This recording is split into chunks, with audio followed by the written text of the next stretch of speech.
খবর 24 সাথে আপনাকে স্বাগত। নতুন নতুন খবর জানার জন্য আমাদের চ্যানেলে চোখ রাখুন।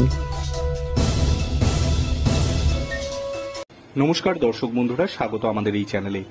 পুলিশি নিরাপত্তা চেয়ে আদালতের দ্বারস্থ আরজিকর মেডিকেল কলেজের প্রাক্তন অধ্যক্ষ সন্দীপ ঘোষ। দ্রুত শুনানির আর্জি জানিয়েছেন তিনি, তবে শুক্রবারই কোনো নির্দেশ দিলেন না বিচারপতি রাজশ্রী ভরদ্বাজ। আগে মামলা দায়ের করার নির্দেশ দিয়েছেন তিনি। সোমবার শুনানির সম্ভাবনা রয়েছে।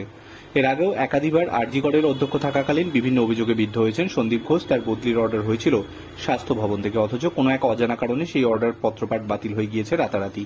তবে সম্প্রতি আরজিকরে যে ঘটনা ঘটে তার পরিপ্রেক্ষিতে চেয়ার ছাড়তে হয় সন্দীপ ঘোষকে।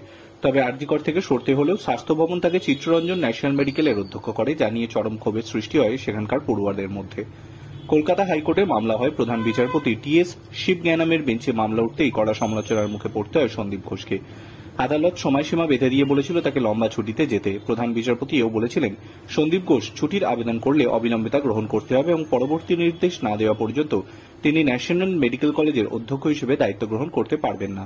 এদিকে হাইকোর্টের নির্দেশে আরজিকরের ডাক্তারি পড়ুয়াকে ধর্ষণ এবং খুনের মামলা তদন্ত করছে সিবিআই। আরজিকরের প্রাক্তন অধ্যক্ষ হিসেবে তাকেও জিজ্ঞাসাবাদের মুখে পড়তে হতে পারে যে কোনো সময়।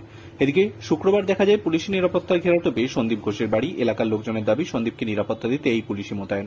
পাল্টা পুলিশ বলছে ধর্মঘটের জন্য পাহারা চলছে। এই আবহে শুক্রবার কলকাতা হাইকোর্টের দ্বারস্থ সন্দীপ ঘোষ চাইলেন নিরাপত্তা। Bureau report.